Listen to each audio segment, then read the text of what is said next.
Обстановка у нас остается такой же стабильной, напряженной. За последние сутки 41 новый случай, и количество в общем случаев заражения по республике с начала эпидемии 869. Также, конечно, нас тревожит то, что появляются моменты, связанные с появлением среди больных пожилых людей. В частности, вот после праздников появился из Намского улуса человек, 85-летняя женщина. Так. Есть случаи появления болезни в маленьких селах, в том же Намском районе. Вот. Есть случаи появления заболевших среди вахтовых рабочих в Амикунском районе, в Алданском, в Мирнинском, в Нерюнгринском. Ну, вот это последние дни.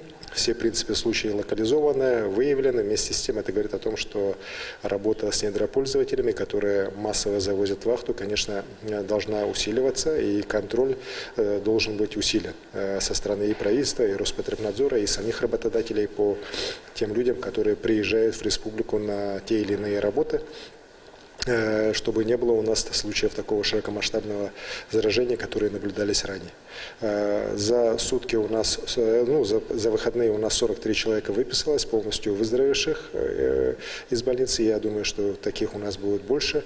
Вот, достаточно большое количество, порядка 160 людей у нас лечится амбулаторно, то есть практически они бессимптомные. Вот. Ну а те, кто лечится в больницах, из них, к сожалению, вот у 5 состояние стабильное, тяжелое, без подключения, правда, аппаратов ИВЛ, но они находятся в таком стабильно тяжелом состоянии. И входить в такое стабильное русло, мы понимаем, что у нас вот эти очаги, которые ранее были, офтальмология, тот же СВФУ, они уже не дают новых случаев, случаи идут по уже ранее другим выявленным контактам. Вот, и их, к счастью, мы надеемся, что в ближайшее время уже будет не так много. Вместе с тем, конечно же, ответственность руководителей предприятий, учреждений персональная за соблюдение всех санитарных и эпидемиологических норм на их предприятиях, в их учреждениях, она, конечно, должна усиливаться. К сожалению, вот несоблюдение этих санитарных противоэпидемиологических норм не только учреждениями, предприятиями торговли, но и в целом другими предприятиями, оно и как раз сегодня служит средой для дальнейшего распространения инфекции. Что касается паводковой ситуации, она у нас в этом году стабильная. Сейчас ледоход по линии уже ниже Сангар, уровни стабильно падают.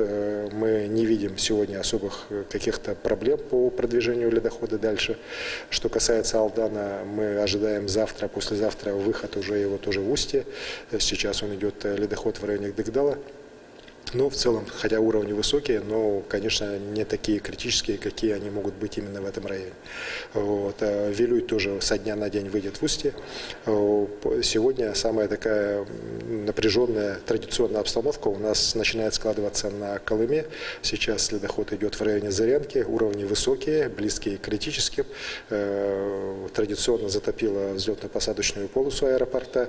Вот. Но вместе с тем говорить о том, что уровни там достигают уровня 2018 года и так далее, пока, слава богу, не приходится. Уровни пока все-таки еще далеки вот за критических.